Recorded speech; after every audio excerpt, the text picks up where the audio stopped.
I was just absolutely terrible at it, and so were like the 7 other people that were playing with me, except this one guy. This one guy was like awesome. He was doing all the right things, but we got to a certain point where we could no longer progress in the level because we weren't good enough to support him. Now, in a lot of cases or in a lot of games, there might be someone who go, you people suck. You're holding me back. This guy actually stopped and he goes, wait, I want everyone to take a step back and watch me. And here comes a wave of bad guys, and he proceeds to kill them in the most spectacular manner possible. He slams them all to the ground and flips them all up into the air. There's like 5 or 6 bad guys now floating in the air, and he kills them in a different way each time. And all the bodies hit the floor. And there's just stunned silence from the rest of us, and he just quietly says, "That's how Papa does it." And for the next 10 minutes, this guy taught us how to do that. He actually took the time to say, here, do this, do that, here, press this button combo, and he made us better, and he was being excellent to us. And that's sort of the online community aspect that I'm trying to really tell people about, and to say, hey, it's not just don't be a dick.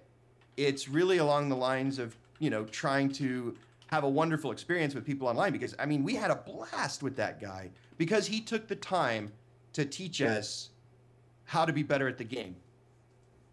And that was just a really, really great experience. Oh, that's cool. That is really cool. It's the Bill and Ted. Be excellent. Yeah, I mean, I was stealing it from Bill and Ted, absolutely. Yeah. So I have a question. On like trucks, you see the "How's my driving?" It's like a report feature. Yeah. But you can actually report good things in that way too. Does Xbox have any way to report, someone being excellent in that way? I love that idea. We don't. My team will sort of. What we do is we analyze data a lot about who's accurate and who is in the community helping us police it. And then those people have a higher reputation than other people, but that's invisible to the user. They don't know. I love the idea of having a global system reputation that's a lot stronger than the one that we currently have. The one we currently have says, yeah, I would like to play with this person again, but it really doesn't say this person's awesome or this person really did something amazing. So I think that's a great idea. I haven't played online. I'm in a position to do something about that. Yay! Hey, Steptoe, I have a question. Mm-hmm. So earlier you were talking about how you'll encounter somebody in a game who's kind of a jerk, and you ban them, and they don't believe you. They don't realize who you are. Does the ban happen immediately? Like, do they get booted out of that game and they're disconnected from Xbox Live, or do they just not get to log back on when they try again? Is it an immediate consequence? It's an immediate consequence. Whoa. So what happens is they get kicked off the service, and then when they try to log back in, a message is presented to them that states, for violations of the terms of use, you are suspended from accessing the service until, and then a date is given. If it's a temporary suspension, then of course the date is within a day or a week or 2 weeks or something of that nature. If it's permanent, the date is December 31st, 9,999. So Steptoe, this is Robert. Out of curiosity, what do you do to keep yourself grounded and prevent yourself from developing some sort of complex? Robert needs to know for personal reasons. No, that's a good point. I think at the end of the day, we're lucky enough that as sometimes we have a bad reputation that isn't borne out in the facts. The service actually has a lot of amazing people who are never breaking the rules, and the miscreants are a very small percentage. So what we try to do is we try to create processes where, again, that justice is blind type of thing.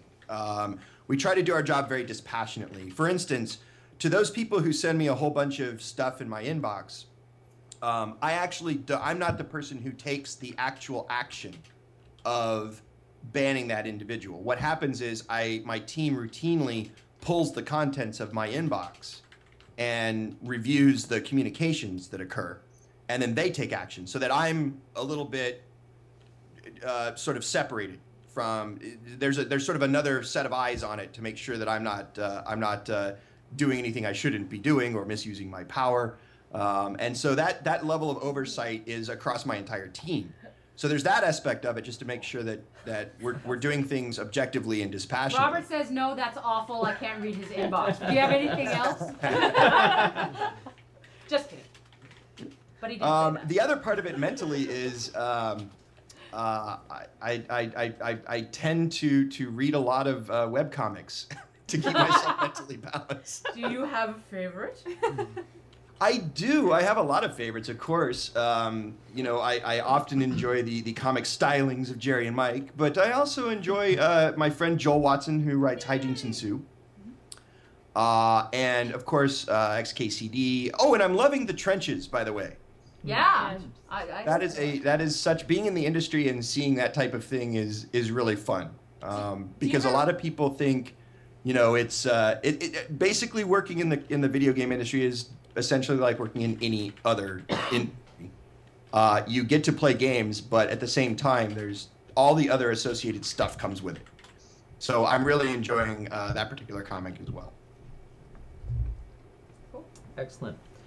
So there are a couple of questions which you sort of answered related to the last couple of conversations, but I want to actually ask the questions anyhow. There's one person who was saying, "Dear Dr. Steptoe, Master of Banhammering,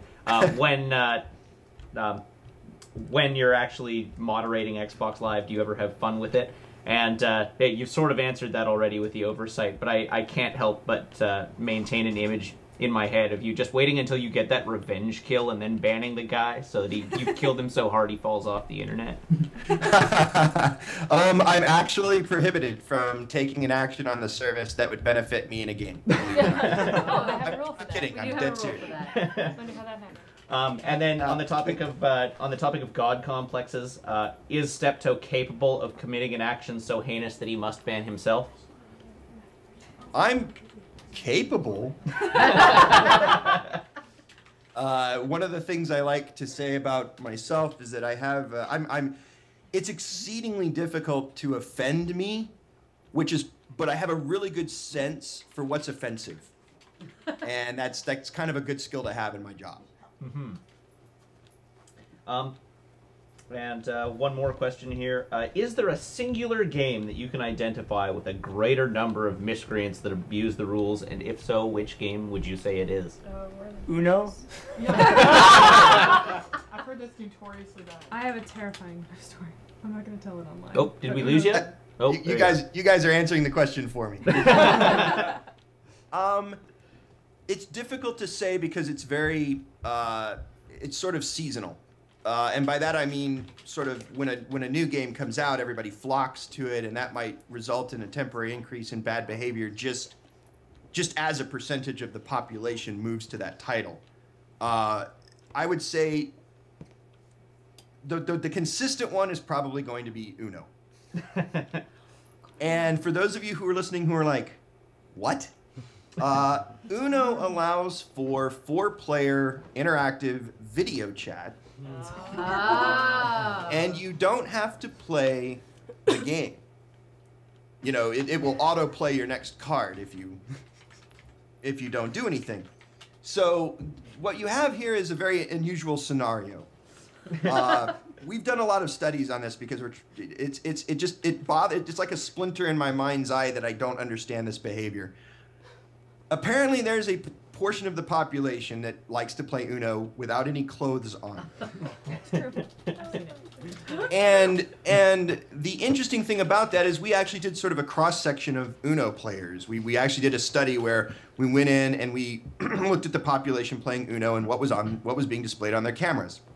Now, the vast majority, I mean on the order of 2/3, were just using the camera normally. Then there was a small, and by normally I mean they were just either had it pointed to themselves or had it pointed to the wall or a poster. There was 1/3 of the people who pointed it at a cat. Not a dog, not any other type of animal, just a cat. I don't understand that. As much as I don't understand the naked people, I don't understand why so many people just pointed it at a cat. So there's that. And then there's the small population that feels like Uno is best played, disrobed. And the problem with that is, several, but the current population of Uno online looks, if you were to graph it out, if you were to draw out sort of the population and what it looked like, it would look like a dumbbell. So there would be two very large spikes at either end and then a very low part in the middle. On one side of that dumbbell are the naked people. On the other side of that dumbbell are the people who just bought a brand new Xbox 360 and a camera and Uno is their first game. Oh, welcome to the internet. So, are you sure it's not the cats what most playing people call Uno? the chat roulette problem, we call the Uno problem. The Uno problem. And so we do police it. And for those who are in the chat right now, it's cracking me up. They're saying, I need to get in on this Uno action. That is a permanent ban. Just to throw that out there to give you a moment of pause. There are a couple people in the chat who admitted to being the people who point the camera at the cat. Yeah, I took their names So down. maybe they can shed some light on that reasoning for you. I don't know. The pointing at the cat is not a bannable offense. No, yes. Pointing at the cat is not a bannable offense. Is it like? Cats Is are it? naked, technically. Do you know like what makes Uno like in games that have come out since Uno? Have there been stuff built in to make that less of a big deal? Or is it just the four-way video chat thing, or? So we made some changes to Uno to help reduce it. It's not, I mean, I joke about it, but it's not near the problem that it was. We now, it's limited to friends only by default, etc. But I don't know. I think it's because you didn't have to play the game, and it was the first game that had 4 players doing streaming video. Like Texas Hold'em, you had to play the game. You couldn't just sit there on the camera or it would boot you out for inactivity. And so I think it was just the fact that it's a game that you could just load up and not play it. But if 4 consenting adults Oh. want, I'm saying, oh, get out of here, all right? Just from experience. If 4 consenting adults wanted to play Uno, Uno party. with, Strip Uno. with less clothes on than normal, I mean, is that okay, or is that violating the terms of service? It's violating the terms of service. I would invite those customers to investigate alternative services for Like a deck of Uno cards? Well, But here's no. the thing. Yeah, exactly. I think Robert is pointing could- out the need to reunite with your old high school friends that you haven't seen in 20 years that live across the country. I think we figured out Robert's secret to Desert Bus, right? His sexy secret. He plays it without clothes on. Oh. Somebody start your own Uno. Everyone's cringing. Stepdale, I got a question for you. As a wielder of a banhammer to another, I have a problem. How would you fix a floppy banhammer?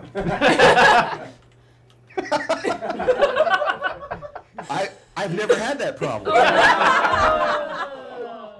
I'm told it's very common though. Happens to a lot of guys. Really? Not me. No, never.